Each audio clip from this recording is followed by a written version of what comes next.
अस्सलाम वालेकुम दोस्तों, आज मैं आपके लिए एक ज़बरदस्त सी रेसिपी लेकर आई हूँ कबाब बनाने की, जो कि आपकी ज़िंदगी को बना देगी आसान। तो आप ये कबाब बनाकर आप इसको 1 महीने के लिए स्टोर भी कर सकते हैं और आप इससे बहुत सारे फ़ायदे उठा सकते हैं। आपकी आसानी के लिए ये बहुत ही ज़बरदस्त सी रेसिपी, आप इनको बनाकर रख लेंगे, एक बार फ्रीज़ कर लेंगे, तो आप सुबह में बच्चों को स्कूल के लिए लंच बॉक्स के लिए भी आप ये दे सकते हैं। आप सैंडविच इससे बना सकते हैं, या आपके घर मेहमान आ जाते हैं तो आप फ़ौरन से इनको फ्राई कर सकते हैं। टी टाइम स्नैक्स के तौर पर आप इसे यूज़ कर सकते हैं। इसके अलावा भी इसको आप बहुत तरीक़ों से इस्तेमाल कर सकते हैं और ये बच्चों बड़ों के सबके बेहद फ़ेवरेट कबाब होते हैं। तो चलिए हम इसकी रेसिपी देख लेते हैं बिना देर किए। तो ये कबाब बनाने के लिए यहाँ पर मैंने प्रेशर कुकर लिया है, इसमें जल्दी बन जाएंगे कबाब। तो यहाँ पर 1 किलो मैंने बीफ़ लिया है, मैं बीफ़ से बना गई हूँ। और मैंने यहाँ पर रूखा गोश्त लिया है, बग़ैर हड्डी और बग़ैर चर्बी के। 1 किलो गोश्त है और इसमें 3 पाव मैं चने की दाल ले गई हूँ। इसको मैंने पहले से भिगो कर नहीं रखा है, क्योंकि गोश्त के साथ हम इसे गलाएंगे तो ये अच्छे से गल जाएगी। 3 पाव चने की दाल है, इसे धोकर लेना है। और साथ ही में इसमें जाएगी 1 प्याज जाएगी मीडियम साइज़ की। और ये मेरे पास लाल वाली मिर्चें हैं, तो ये रखे हुए जो लाल हो जाती है मैंने वो ली है। अगर आपके पास नहीं हो तो आप हरी मिर्च भी डाल सकते हैं। लहसुन की कलियां हैं 12, और साथ में अदरक का मैंने 1 इंच का टुकड़ा लिया है। तो ये तमाम चीज़ें इसमें चली जाएंगी, इससे फ्लेवर बहुत अच्छा आएगा। अब मैं इसमें डाल गई हूँ साबुत धनिया।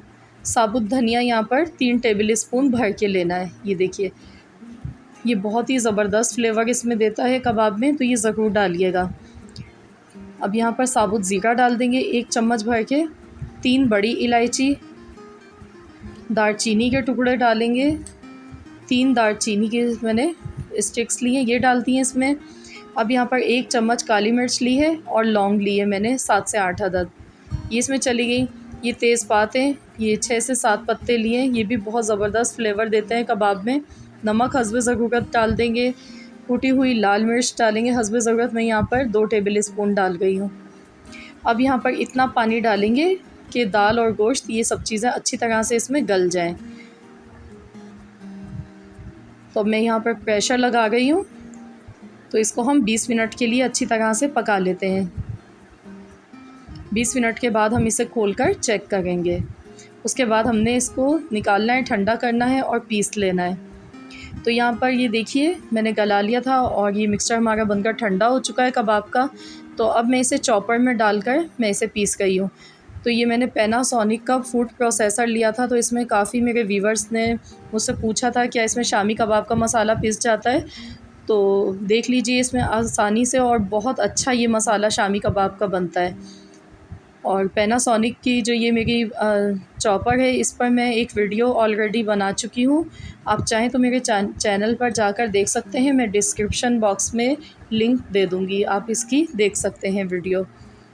तो यहाँ पर देखिए बहुत ही मिनटों में ये इस मशीन से ये हमारी ज़िंदगी को आसान बना देती है। और ये जो चॉपर है इसका, ये बहुत ही बेहतरीन है। तो यहाँ पर देखिए कितना अच्छा इसने मसाला पीस दिया है। और इसी चॉपर में ही मैंने प्याज और साथ में हरी मिर्चों को भी मैंने चॉप कर लिया था बारीक। अब मैं इसमें हरा धनिया और पुदीना डाल रही हूँ। 1 गड्डी मैंने हरा धनिया लिया है, पुदीना 2 टेबल स्पून लिया है। हरा धनिया इसमें ज़्यादा जाएगा, हरा धनिया का फ्लेवर ज़्यादा अच्छा लगता है, पुदीना कम जाएगा। प्याज आप देख सकते हैं, एक बड़े साइज़ की प्याज ली थी और हरी मिर्चें ली हैं 6 से 7, और इनको मैंने चॉप कर लिया। कितना अच्छा देखिए चॉप किया है, और सेकंडों में ये मशीन कर देती है। बहुत ही ज़बरदस्त पैनासोनिक का फूड प्रोसेसर है ये। तो आप लोग ज़रूर, अगर आप लेना चाहते हैं, ये ख़रीदना चाहते हैं, तो आप इस वीडियो को ज़रूर देखिएगा। तो यहाँ पर हाथ की मदद से तमाम मसालों को अच्छी तरह से मिला लेंगे। यहाँ पे आप देख सकते हैं गोश्त भी कितनी अच्छी तरह इसमें रेशा पिस चुका है गोश्त का, और बहुत ही मज़ेदार कबाब ये बनकर तैयार होते हैं। अगर आपके पास नहीं है फूड प्रोसेसर, तो आप नॉर्मली आप जैसे पीसते हैं आप वैसे भी पीस सकते हैं। ज़रूरी नहीं है कि आपके पास ये होगा फूड प्रोसेसर, तो इसी में ही आपने पीसना है। अब इसकी हम टिक्कियाँ बनाएंगे। तो ये अच्छी तरह से फैलाकर हमने पतले पतले से कबाब इसके बनाने हैं। पतले पतले से कबाब इसके बनाने हैं, तो ये बहुत अच्छे लगते हैं इस तरह से फ्राई होने के बाद। ये देखिए इस तरह से। तो बस अब इसी तरह से मैं बाकी कबाब भी बना लेती हूँ, और अगर आप इनको लॉन्ग टाइम के लिए सेव करना चाहते हैं तो वो भी आप कर सकते हैं। तो यहाँ पर देखिए, जैसे हमने ये कबाब बना कर रख लिए हैं, तो आप इसे फ्रीज़र में रख दें।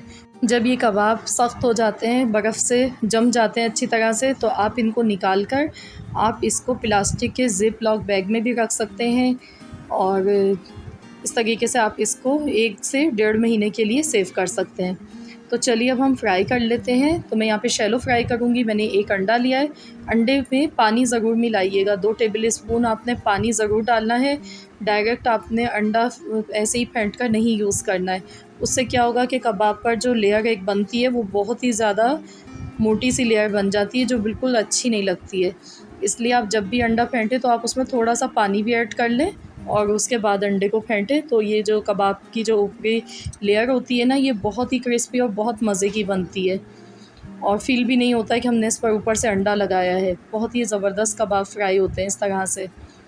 तो यहाँ पर देखिए, दोनों साइड से ये गोल्डन कलर आ चुका है कबाब का। तो चलिए हम इन्हें निकाल लेते हैं, और बाकी कबाब भी हम इसी तरह से फ्राई कर लेंगे।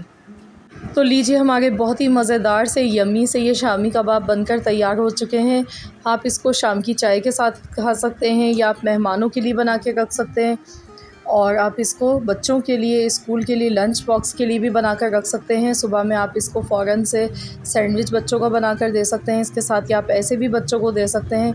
और भी बहुत सारे इसके यूजेज़ हैं कि आप अगर इनको बना कर रख लेंगे एक बार, तो आप इसको जब दिल चाहे आप फ्रीज़र से निकालें और इनको फ्राई कर लें। तो ज़रूर इस रेसिपी को ट्राई कीजिएगा। बहुत ही मज़ेदार कबाब ये बने हैं। आई होप कि आप सबको आज की ये रेसिपी बहुत ज़्यादा पसंद आई होगी। वीडियो अच्छी लगी है तो वीडियो को लाइक करना मत भूलिएगा। साथ ही में अगर आप मेरे चैनल पर नए हैं, फ़र्स्ट टाइम मेरी वीडियो को वॉच कर रहे हैं, तो चैनल को सब्सक्राइब कर लीजिए। मिलते हैं इंशाअल्लाह ताला बहुत जल्द एक और न्यू रेसिपी के साथ। तो जब तक के लिए अल्लाह हाफ़िज़।